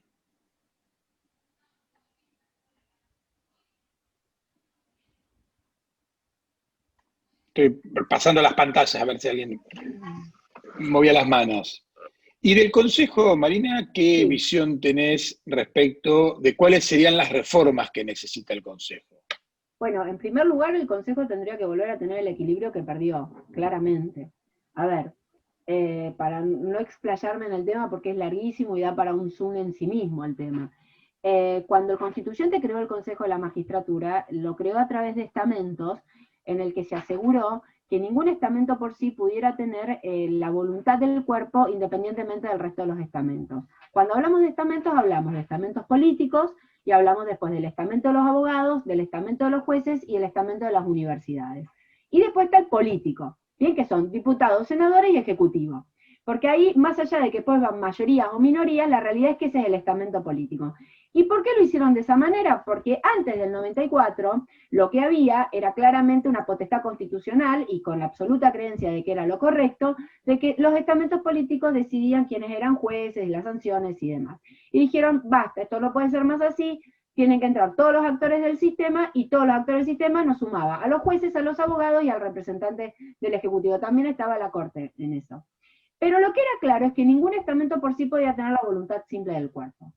Hoy, si los estamentos políticos en minorías y mayorías se pusieran de acuerdo, tienen la voluntad simple del cuerpo, es decir, los 7 votos. Que eso es casualmente lo que la política en el 94 autolimitó. Y dijo, no es más la política, son todos los actores. Entonces, lo primero que te diría es que necesitamos restablecer la falta de equilibrio que tenemos, que fue sacado por el oficialismo actual que gobernaba en ese momento. Fueron los primeros en quitar el equilibrio que tenía el Consejo. Después, fuera de eso, te podría decir que se está modificando el procedimiento evaluatorio, bien, que en este proyecto de ley, para mí se iba a un profundo retroceso, como tenía que ver que se dejaba como método de examinación la oralidad. Eso está ligado, es una opinión mía, no está escrito, así que desde ya tómenlo como algo mío. Eso, por supuesto, era el método para poder tener la celeridad que buscaban para la cobertura de cargos, si no, es impensada esa situación. Por suerte de eso se volvió para atrás y se mantuvo el examen escrito. Creo que hay que generar algún mecanismo, y se está haciendo. De hecho, estamos modificando el reglamento de concursos, porque no puede ser que se esté 2 o 3 años en ese procedimiento. Pero ya simplemente resolviendo la cuestión del equilibrio, ya eso me parece que volvería al Consejo a la función que fue pensada por el constituyente. Después, bueno, está planteado ante el Consejo, pero también ante el Congreso, el tema de la asignación presupuestaria respecto a lo que se le da a la Corte y se le da al Consejo. Y yo sigo sosteniendo, a mí me gusta este Consejo independiente de la Corte. A mí me gusta este Consejo independiente de la Corte. Me gusta esas dos instancias. Pero es una cuestión de gusto personal. Hay quienes consideran que la Corte debiera estar dentro del Consejo. A mí me gusta, pero no es por una crítica hacia la Corte. Me gusta esa diferencia. Marina, cuando decís del tema presupuestario, ¿te referís a la administración del Poder Judicial? Sí, porque hay una asignación del presupuesto que se nos da, una parte, perdón, no lo aclaré. Doy por sentado que todos saben lo que yo no sabía antes de entrar al Consejo, así que pido disculpas. Una parte del presupuesto que se nos asigna va a la Corte, y otra parte va al Consejo de la Magistratura. Esos fondos de la Corte es el famoso fondo anticíclico, que quiere decir que con lo que ellos gastan y lo que les sobra, o por supuesto que ya a esta altura reinvierten, etcétera, ellos generan un fondo de miles de millones que tienen ahora, que fue el que le solicitamos en la pandemia, bien, para que nos lo den, y que ciertamente yo creo que debe ser volcado, esto lo he dicho públicamente en los plenarios, así que lo digo acá, que si el fondo anticíclico no sirve para resolver el serio problema que tenemos hoy, ¿para qué hay un fondo anticíclico? Digamos, si no hay un momento de urgencia, y voy más allá de la pandemia, estoy hablando de que si no hay un momento en el que quedó todo tan al desnudo, que debiera rever para qué se necesita ese fondo, sin entrar en el por qué los ministros consideran de que ese fondo está ahí, no sé para cuándo estaba. Pero yo sinceramente me hubiera gustado que eso se ponga para cubrir la cuestión tecnológica, que les aseguro es muy inferior a la que se necesita para este proyecto y que no hace mella en ese fondo. Pero hay quienes plantean de que se tiene que rever ese porcentaje, que dicho sea de paso fue puesto en el primer gobierno kirchnerista con Néstor Kirchner. Y esto no, Sí, es, ojo, esto no es una valoración negativa, estoy dando simplemente un momento histórico. No, yo me refería al tema de la Constitución habla de que es función del Consejo administrar los recursos y ejecutar el presupuesto de toda la Administración de Justicia, de todo el Poder Judicial. En la práctica había este administrador que lo designaba, esto sigue estando, digamos, un administrador que lo designaba la Corte, pero que funcionaba en el ámbito del Consejo. No, eso no, a ver, porque nunca le ha entregado la Corte la totalidad de los recursos al Consejo. A ver, porque por ley la Corte se queda con una parte y nosotros con lo que lo asignan manejamos todo el presupuesto del Poder Judicial de la Nación. La Corte tiene su administrador y nosotros tenemos el nuestro, que lo elegimos los consejeros.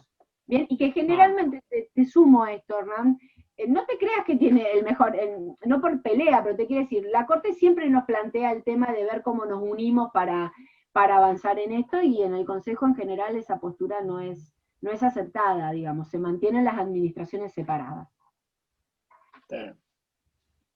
Pero yo para entender, a ver, cómo todos los sueldos del Poder Judicial se pagan desde el Consejo. Sí.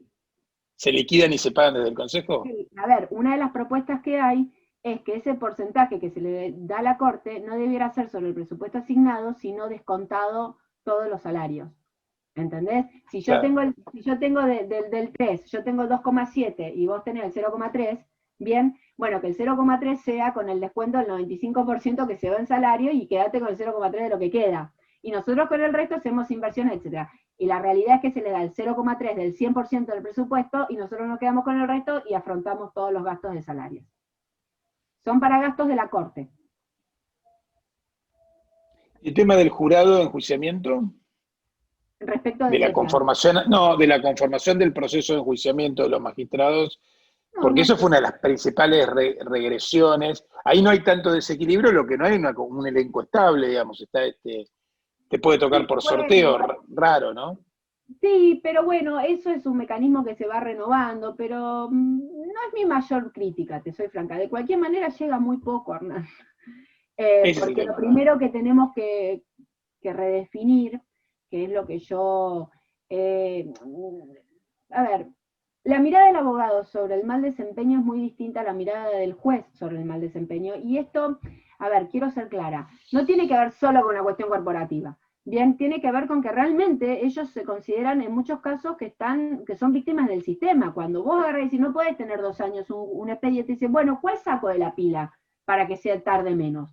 ellos te lo plantean como una cuestión del sistema, y nosotros lo planteamos como una cuestión de justicia tardía. Entonces, hay una inmensa cantidad de denuncias que nosotros recibimos en la Comisión de Disciplina que tiene que ver con tardanzas muy superiores a las legales, digamos. Y esa lógica, por ejemplo, no se logra quebrar, entonces queda muy poco por analizar, que es o la comisión de un delito, bien, que además también tiene sus cuestiones, o el prevaricato, que es, como todos sabemos, el desconocimiento absurdo y arbitrario del derecho, que aún así también es muy difícil lograr quebrar con el paradigma de qué es, porque vos fíjate que hasta pasa que las cámaras nos mandan denuncias de jueces de primera instancia respecto de sentencias que dicen, señores, no puede ser que esta sentencia ya se ha dictado, y te lo plantean en esos términos, es decir, por favor revisen lo que sucedió. Hay, por ejemplo, un expediente que tiene que ver con una cámara que mandó un proceso completo llevado en primera instancia, en el que la propia cámara no solo lo da vuelta, sino que dice que la pésima investigación que hizo el juez es lo que además produjo daños irreparables, digamos, en el sentido de personas que estuvieron encarceladas, etc. Y quebrar esas lógicas respecto de qué es el mal desempeño, entonces la realidad es que casi, viste, como que no, ni siquiera se plantean lo que yo digo, yo no quiero echar jueces, pero no vale la pena pensar un apercibimiento, una suspensión, algo. Sí, sí, sí. A ver, esta es una discusión que tenemos también o hemos tenido en la provincia, que, digamos, el control disciplinario sobre los jueces no puede ser la destitución o nada, digamos. O sea, Bueno, la verdad que en un Estado de Derecho habría que pensar en cuestiones correctivas, más allá de lo jurisdiccional, que en todo caso se podrá resolver a través de las diferentes instancias de revisión de las decisiones judiciales. Pero en realidad hay determinado tipo de... Y después lo otro que se pone siempre en tela de juicio es la discusión sobre que si la actividad jurisdiccional o denominada propiamente jurisdiccional es motivo o no de enjuiciamiento, porque a mí personalmente creo que no digo una sentencia que esté mal, ahora cuando el criterio es reiterado y es un criterio que se da de patadas con el ordenamiento, digamos, de jurídico y con las propias decisiones de los órganos superiores, la verdad que me cuesta pensar que no existe mal desempeño cuando un magistrado permanentemente dicta sentencias que son contrarias a la ley, que son arbitrarias, que son revocadas por los superiores. Que vos estás hablando, que es el que yo planteo ante el Consejo, es muy difícil de romper. A ver, yo sí considero que la cuestión jurisdiccional no es revisable por el Consejo porque tiene otras instancias para ser revisada. Lo que pasa es que consideran jurisdiccional aún lo que en el fondo es un desconocimiento arbitrario del derecho. Y dicen, bueno, pero hay una cámara que lo puede revisar, listo, ya está. Sí, bueno, pero de hecho lo revisó y me lo trajo. O sea, yo no puedo desestimar porque la cámara lo resolvió, ¿entendés? O sea, yo me quiero preguntar... Sí.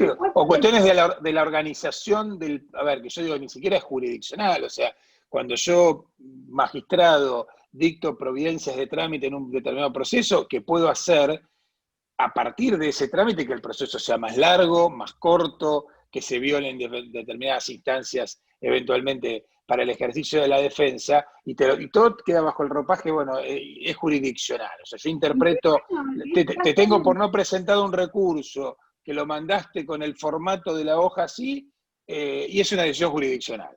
O sea, bueno, es que casualmente, y es tan difícil porque... A ver, que evidentemente la configuración del desconocimiento grave del derecho siempre se va a dar en el marco de una resolución de algo.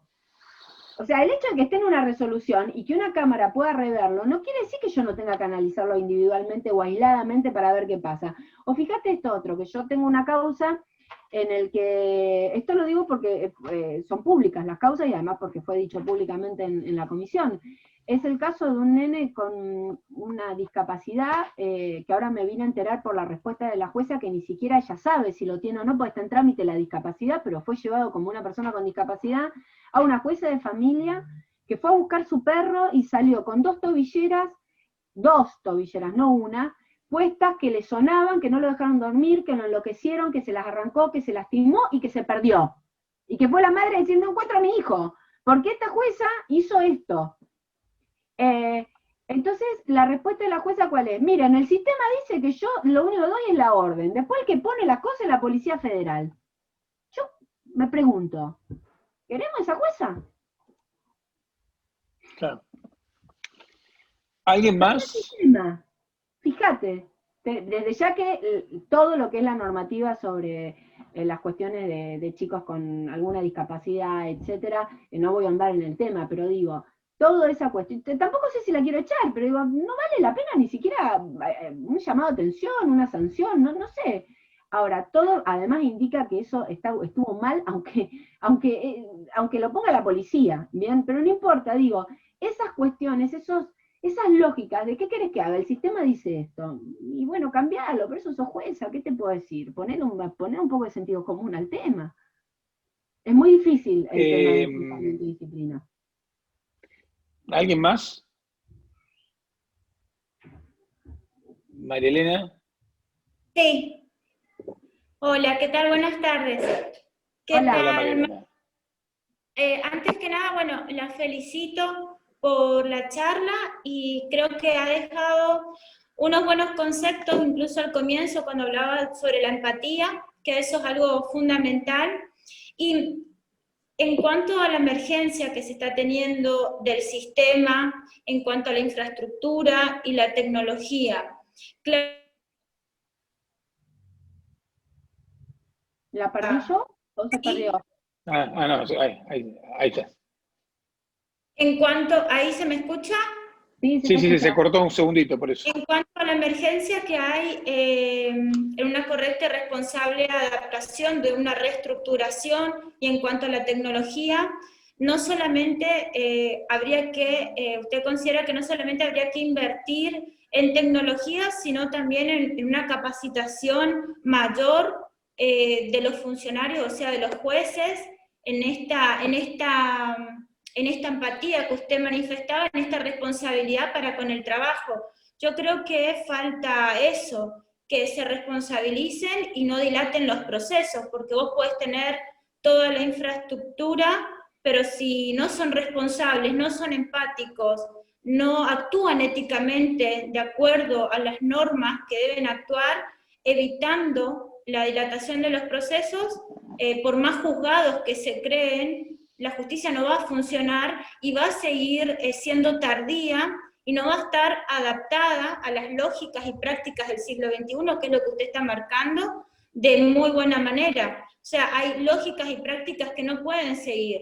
No podemos seguir con un sistema judicial arcaico, pero también es cierto que solamente invertir en tecnología sin tener la capacitación, no solamente en la tecnología, sino en, de alguna manera, hacer que sean realmente responsables a la hora de actuar ante los procesos, porque hay falta de compromiso en cuanto al trabajo. Se ve palmario porque no te pueden tardar tanto en cuestiones, como se estaba mencionando, años para resolver una situación de extrema urgencia o de una necesidad realmente que aqueja a la persona. ¿Cuál sería para usted la solución? No solamente en invertir en tecnologías, ¿cuál sería, no sé, cuál sería para usted la solución ante esto? Mirá, María Elena, lo primero que te tengo que decir es que tu reflexión es correcta en el sentido de que si por mucha herramienta futura que yo ponga, si el factor humano, que es el que se necesita para que esa herramienta futura funcione, no asume su lugar dentro de esa nueva modalidad, ciertamente va a fallar. Pero también tengo que decirte, digamos, como algo bastante esperanzador, que el sistema los expone, o los deja muy expuestos. A ver, que queda expuesta, primero que la mayor parte, y en la pandemia ha quedado demostrado en muchos lugares muy claramente, como la toma de decisión y la valentía de muchos jueces, aún contra el sistema, de hacer lo imposible porque la cosa funcione. Eso por un lado. También de empleados y también de funcionarios. Y también de quienes no. Eso quedó expuesto. ¿Bien? Pero el sistema te atropella. A ver, cuando vos imprimís tecnología y vos imprimís futuro, vos quedás expuesto frente a la no utilización o frente al desconocimiento. Claramente que nada de lo que se impone no puede estar acompañado de capacitación. De hecho, nosotros en el Consejo de la Magistratura redactamos reglas de recomendación a la Corte para el teletrabajo de los empleados, digamos, del Poder Judicial, y uno de los ítems fue la capacitación. Así que, volcar herramientas nuevas, frente a un universo bastante amplio que va desde los 19 o 20 años hasta los 75 años, que son los integrantes del sistema para el adentro, digamos, después hablemos del para el afuera, pero para el adentro, realmente tiene que ir acompañada de una capacitación que es una obligación. Luego de eso, el sistema expone. El sistema expone, porque casi te digo que es como casi hasta estadístico. Entonces, el sistema te termina exponiendo. Y en general, un poco lo que nos pasó a nosotros en la provincia cuando se nos impuso, que después iba, venía, que si como único, como si no, en general, quien se sabe fuera del sistema, porque ya no tiene más ganas de aprender, o porque ya entiende de que las herramientas no son el modo de litigar que a él le gusta, tiende a irse, ¿bien? Y quien no se puede ir, se tiene que ayornar. Entonces, ¿será un proceso? ¿Será un transitar? Sí, pero es un camino obligado, María Elena, no tenés cómo volver de esa situación. Una vez que vos le pones tecnología, vos no podés negarte a lo digital, si ese es el único método de actuación que hay. Podrás tardar más, podrás tardar menos, podrás tomar la decisión de irte, o tendrás que tomar la decisión de quedarte. Lo que no va a pasar es que quedes desapercibido. Que por supuesto sí sucede con el físico. Porque yo puedo poner un expediente en un lado o en otro, o dejar o no dejar, y además se manejan otros tiempos, ni siquiera lo voy a valorar en bueno y mala fe, se manejan otros tiempos. La tecnología te expone, viste como cuando ahora hay en muchos lugares del país, y a mí me encantan realmente, que son las islas de trabajo común. Las islas de trabajo común son espacios, hay mucho en Mendoza de esto en el Poder Judicial, en el que todos los empleados están en un gran cuadrado, trabajando todos alrededor de eso, y hay como una vitrina, digamos, hay una vidriera en el que todo el mundo observa toda esa situación. Vos no sabés cómo se optimizó el trabajo de todos dentro de esos espacios. Entre otras cosas, porque no es solo la exposición tecnológica, sino que también es la exposición respecto al otro. Y se optimizó muchísimo. Así que yo al contrario, yo creo que si lográramos poner primero eso, y después todo lo otro, todo cambiaría, porque sencillamente es imposible salirse. Muchísimas gracias, Marina, y sí, es imposible, no se puede volver para atrás con todo eso. Muchísimas gracias por tu reflexión y por los valiosos conceptos que dejó en esta charla. Gracias a vos, María Elena. ¿Alguien más? Yo, Hernán. Jessy. ¿Cómo estás, Marina? Hola, Jessica, ¿cómo andás? Bien, ¿vos? Bien. Bueno, en principio agradecerte, por supuesto, súper esclarecedora, como siempre, muy clara. Y respecto a esto último, porque hay muchas cosas que ya se dijeron, creo que un poco pienso igual que María Elena, que tiene que ver con el factor humano, sobre todo. Y dijiste algo muy claro recién, que es que el mismo sistema, al actualizarse, y como sistema hablo de todo el Poder Judicial, sí. Como todo organismo, expele aquello que no corresponde, ¿no? Al mismo organismo, esto que si no se actualiza. Lo que me parece por ahí un poco fuerte es tener que, esto último que planteaste, un poco esto del panel óptico del gran hermano, que existe una falta de compromiso y responsabilidad y que tengamos que llegar a una situación de control, por decirlo de alguna manera, para que esto funcione, ¿no? Qué lindo sería que el mismo sistema, yo que en algún momento la estructura se va a modificar independientemente de que uno desde afuera me refiero a nosotros como colegio o como otro organismo, podamos trabajar en conjunto con otros para tratar de que esto empiece a tener un futuro, una visión. Creo que, como decís vos, quedó muy expuesto la situación y bueno, la verdad que me gustaría ver que el cambio también sea desde adentro. Y también, a ver, Jessica, en realidad ese concepto de laboral es un concepto que no es propio del Poder Judicial ni nuestro, sino que es un concepto de optimización de espacios que se establecieron en las empresas privadas, en realidad, y que se estableció en el primer mundo, en realidad, es decir, ¿cómo optimizamos? bueno, a ver, no es más un escritorio y una computadora y una oficina, ¿entendés? Que por supuesto todos sabemos que la pandemia nos quebró al medio y todos nosotros también nos repensamos, o sea que, pero digamos, ese concepto es un concepto que viene desde la lógica del trabajo efectivo y correcto, no se piensa para exponer al que trabaja mal. Che, ¿cómo optimizamos esto que está bien? Lo que yo creo, es una opinión mía claramente, que aquel que no quiere, que no va acorde a ese concepto, es el que queda expuesto. No lo tomo, a ver, más allá de que es cierta tu apreciación sobre el Gran Hermano, ¿no? Porque en definitiva todo tiende a que te vean todo el tiempo todo lo que está sucediendo, pero en realidad yo siempre, que cuando fui a Mendoza, me encantó lo que vi, y me pareció algo, digo, qué bueno esto, o sea, a mí me encantó lo que vi realmente. Inclusive, ustedes saben que el que maneja los jueces solamente se encargan de tomar audiencias, no hacen nada administrativo de un juzgado, que es lo que se les va gran parte del tiempo al juez, nada, y ellos simplemente tienen una oficina y reciben las audiencias que tienen, ¿bien? Y las sentencias. ¿Saben quién lleva adelante toda la agenda de audiencia común? Porque uno lleva la agenda de audiencia de todos, no son todos distintos empleados, es un único empleado que además es ingeniero. Ni siquiera, te quiero decir, no forma parte de lo nuestro, pero está pensado en esos términos, no es que es una casualidad. Entonces vuelvo, nosotros porque en general tenemos, bueno, o no quiero generalizar, me pasa, yo pienso siempre a partir del defecto, y en realidad la mirada de ellos es desde la optimización, desde lo bueno, que naturalmente queda expuesto lo malo. Pero no tienen una mirada ni controladora ni inquisitiva, es una mirada al contrario, de muchísima más libertad, fluye mucho más. A mí me lo contaron que en Buenos Aires en muchas empresas ya están esos espacios de trabajo en común, y que son maravillosos realmente.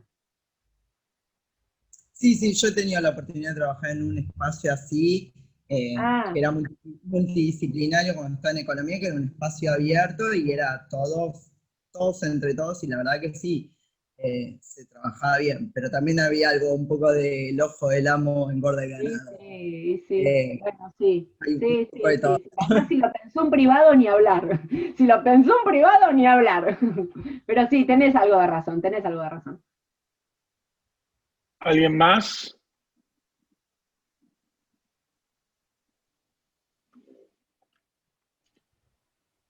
Bueno, si no hay más opiniones, sabemos que cuando necesitemos volver a hablar con Marina, siempre la tenemos cerca.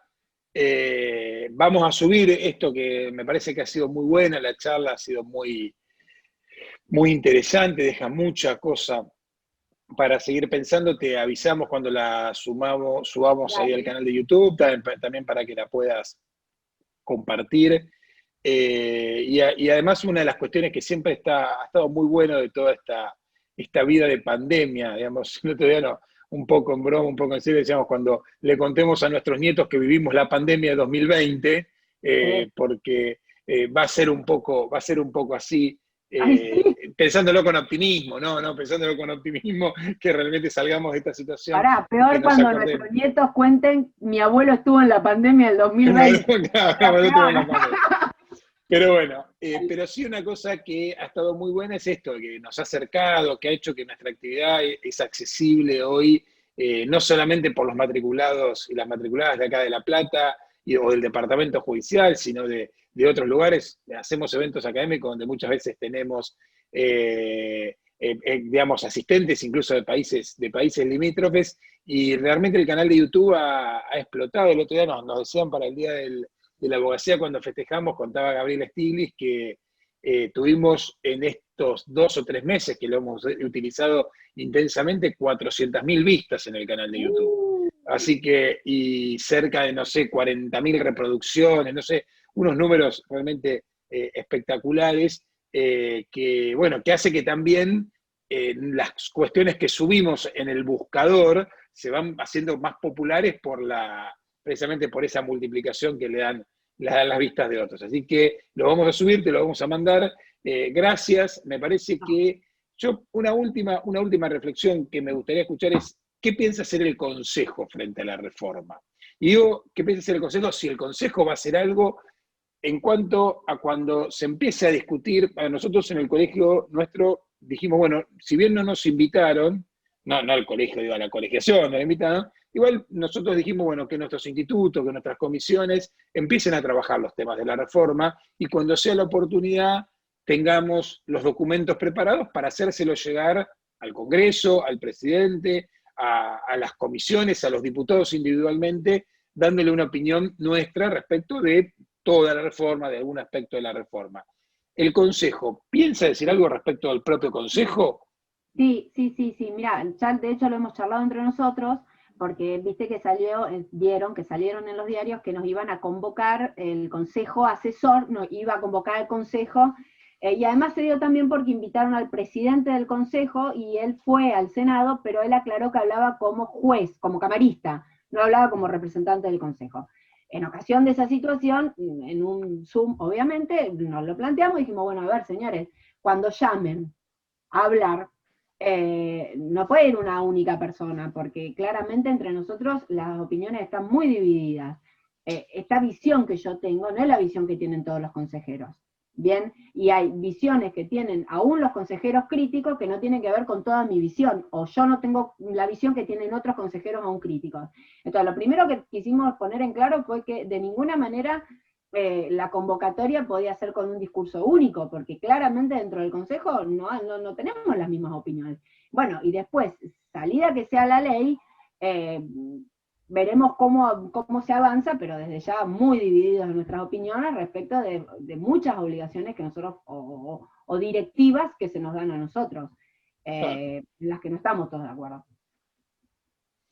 Bueno, muchísimas, me gustó esto último, pues pensándolo, y me gustó también lo que dijiste respecto a la conformación del Consejo, porque es la posición nuestra, digamos, son 3 estamentos, 4 podrían ser con el estamento académico. No ha estado hoy el doctor Méndez, que es un viejo militante de esta causa del equilibrio en el Consejo de la Magistratura, y me parece que gran parte de, siempre, yo lo he repetido varias veces, Alberdi decía que no hay mejor plan de gobierno que cumplir la Constitución. No tengo duda. Y la Constitución claramente dice cómo se tiene que conformar el Consejo, y digo, todo lo otro, el reglamento, el régimen de concursos, es todo, va a estar siempre trasvasado por el prisma de cómo ese consejo esté conformado. Vos podés tener el mejor reglamento de concurso del mundo, pero si no tenés un consejo equilibrado, las decisiones no van a ser con el equilibrio que pretendía la Constitución. Hernán, la Constitución habla de equilibrio, no de igualdad.